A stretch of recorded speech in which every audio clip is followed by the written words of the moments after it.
So guys, in today's video, I'm going to be showing you how to make the best Fortnite thumbnail for your YouTube channel or content creation area. Now be sure to use code SonataYT in the Fortnite item shop if you guys do want to support me and you did enjoy this video. But let's get right into it.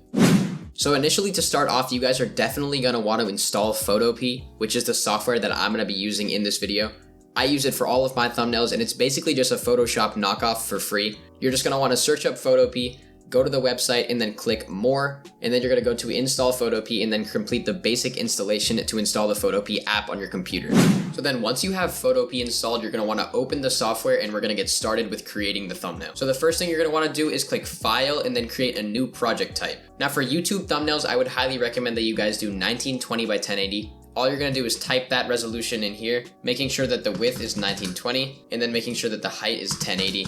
And then you're going to get a white screen that kind of looks like this. Now there's this button in the top that's going to be pretty important for later on. This is going to say transform controls, and you guys can just check and uncheck this if you guys want to move something around. So if I check this, I can move around some stuff. Obviously this layer is locked, but you guys can toggle this on and off as you please. So the first thing I'm going to do is find a good background for my thumbnail. Now right here, I have a background pack that I'm going to be using in order to access the amount of backgrounds that I can use for this thumbnail. Right here, I have the background that I'm going to be using. Now I really like this one, so what I'm going to do is download it. And then I can go back into Photopea and click file. And then I want to click open in place. Open is a bit different, but open in place is the button that you're going to want to use a little bit more. I'm going to click open in place and then go to where I have saved that very specific file, double click on it, and it should import right into this file right here. Now, once I have this, I'm not going to do any color changes or any of the blur settings just yet. The first thing I'm going to want to do is add in my text and other objects to the thumbnail. Now, in order to actually select and add the text into this thumbnail, you're going to click this little text tool down here. You're going to click that, and then over here, you're going to click anywhere on the picture. Once it's loaded, you can type as you please. Now, I'm just going to type how to make thumbnails. What I like to do is do two separate layers. So I have one text layer that's going to be the top of the text, and then one that's the bottom. Now I can cycle back and forth between the two text layers, and then move them around as I please. But first, I'm going to make sure that it's the correct size. What you're going to want to do is highlight this text and then go up to size and change it to either smaller or larger. I'm going to make mine around 150 for right now. And then I'm going to change the font to the font that I use. Now the font that I use is known as Burbank. Also, to install the Burbank font, what you guys are going to want to do is search up Burbank font and then go to the website that has the font in a zip file. That's how you know that it's secure. And then you're going to want to go to the zip file, extract everything, and then click install for all users, restart your PC, and then you should be able to load it up within Photopea. I'm going to select it and then it should change to the font that I like. You guys can see how to install Burbank with the things that I link in the description. Just be sure to check that out. But I'm going to change both of these texts to Burbank. And then once I'm done with that, I'll have two layers of black text. What I like to do is I normally like to drag this using this transform controls tool. I like to drag this to the center, and you can tell that it's in the center because of this little red line. I like to line it up in the center and then start editing it as I please. Now I'm going to be adding a gradient to this text, which is one of the most important things to make your thumbnail actually pop. I'm going to change this how to make section. I'm going to right click on this layer over here and then click blending options. Once I'm in blending options, I'm going to go over to gradient overlay. And as you guys can see, there's a little bit of a gradient, which means that there's two different colors on opposite ends of the spectrum that are blending into this text in order to make it a cool color. What you guys can do to change the gradient is go and click on this gradient overlay area. And then where it says gradient, double click on that. You're going to be opened up with a gradient editor. And then set this to two different colors that you want it to blend with. I'm going to be using orange and yellow. So for example, I can select a lighter orange right here. And then I can double click on this white and make that a yellow. Once I'm done with that, I can click OK, and then OK again. And then OK one more time. I can do the same to thumbnails, except I can choose a different color for this one. So since my channel colors are blue and light blue, I'm going to be changing this to a blue and lighter blue gradient, just by doing this. Selecting a darker blue color like right around here, and then selecting a lighter blue color like this.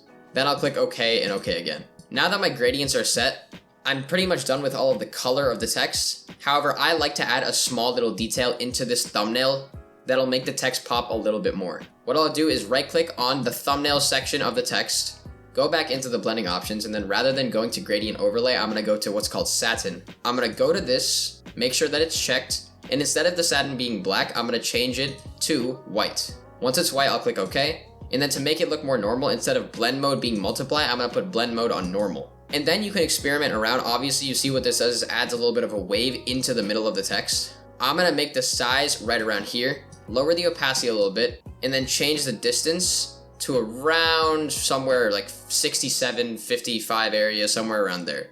I can obviously change the size as I please. I like to keep the size like roughly in the 50 to 60 area, and then I'm gonna click OK. This makes the text a little bit cool with a little tiny pattern, and that's just personally what I like to do with my text. I can then right click on this text once again, and then go to blending options, and then this is gonna be something that makes the text have an outline.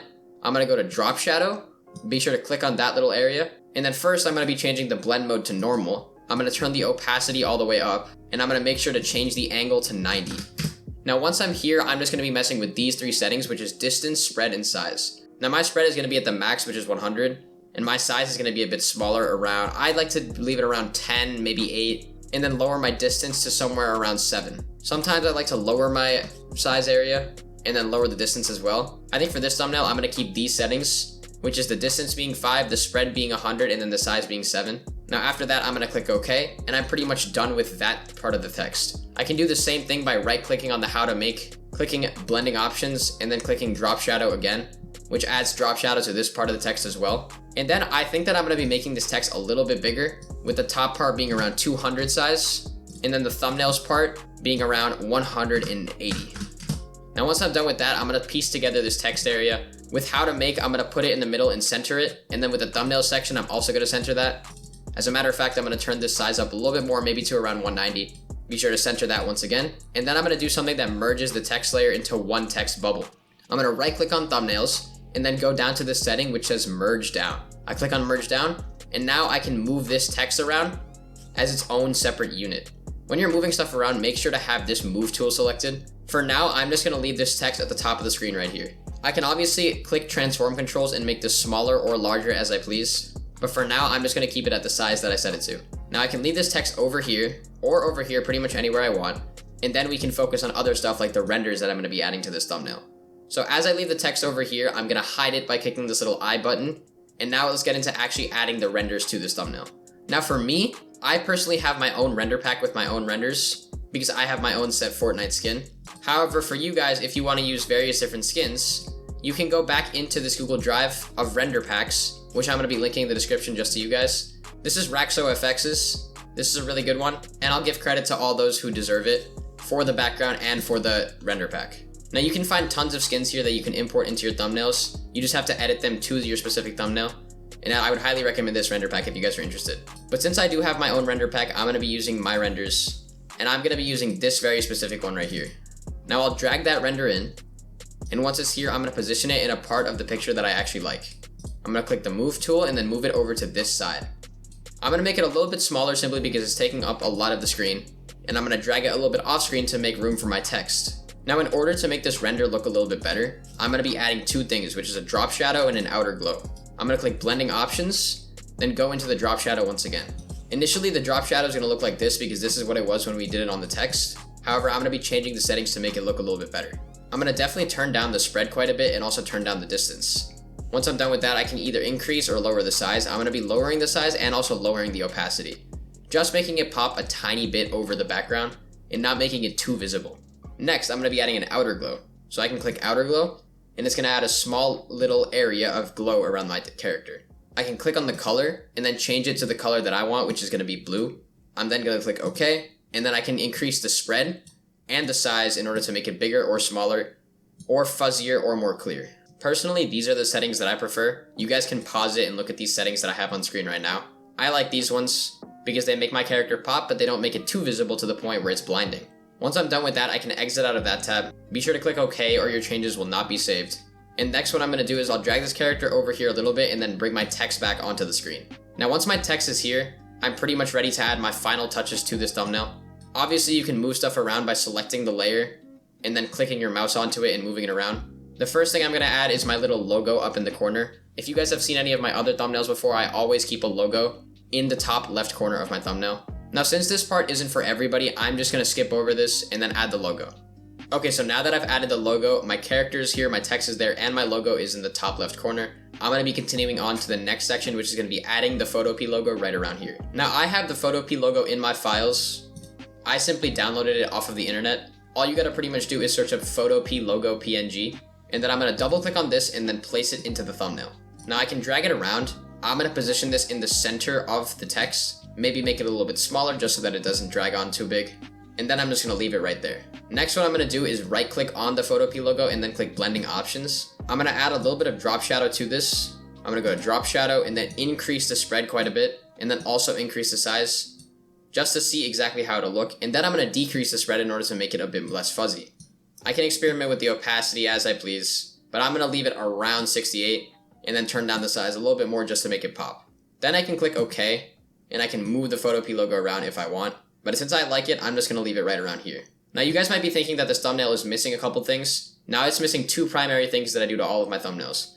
First off, I'm going to add something called a starburst. You can get this from any thumbnail pack, or you can just look up starburst for thumbnails on the internet and you're going to find some there. But a starburst is something that looks a little bit like this. A starburst is that little burst of light that surrounds a character and goes behind them in order to make them pop. What I'm going to do is take this layer and then drag it beneath my render, and then also below my text, and of course below my Photopea logo, and then put it right behind my character in order to make it pop.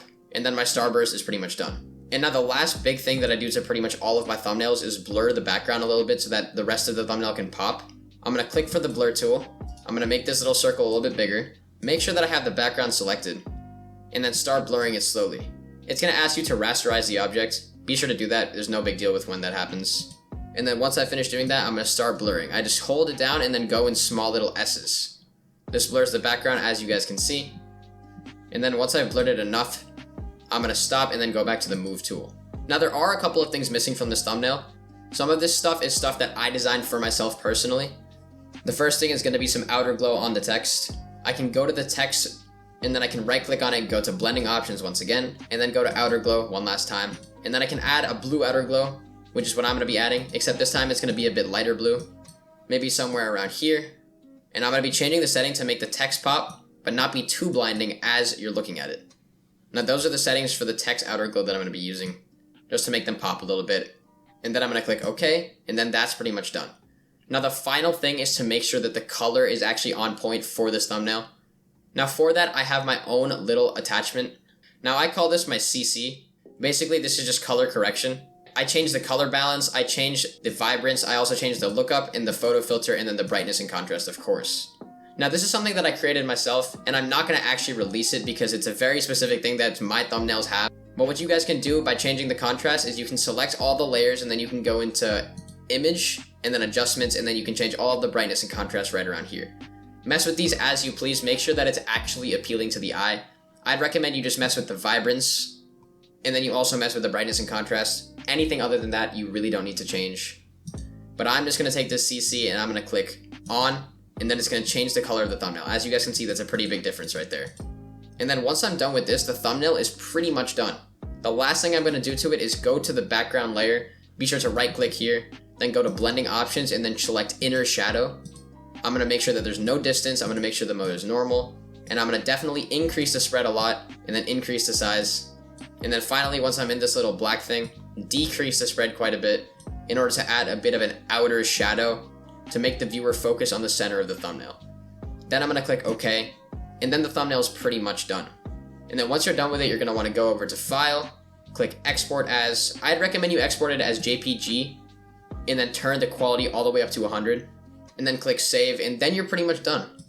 You can save it, open your files, and then have your finished thumbnail right in front of you. Now this is my thumbnail. I'm going to be using this one on the video, and if you guys follow all of the steps that I went over, you pretty much should be good for creating your perfect thumbnail.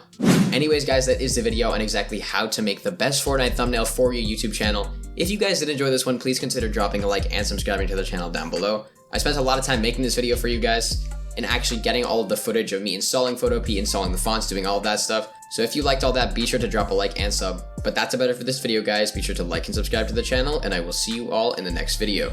Bye guys.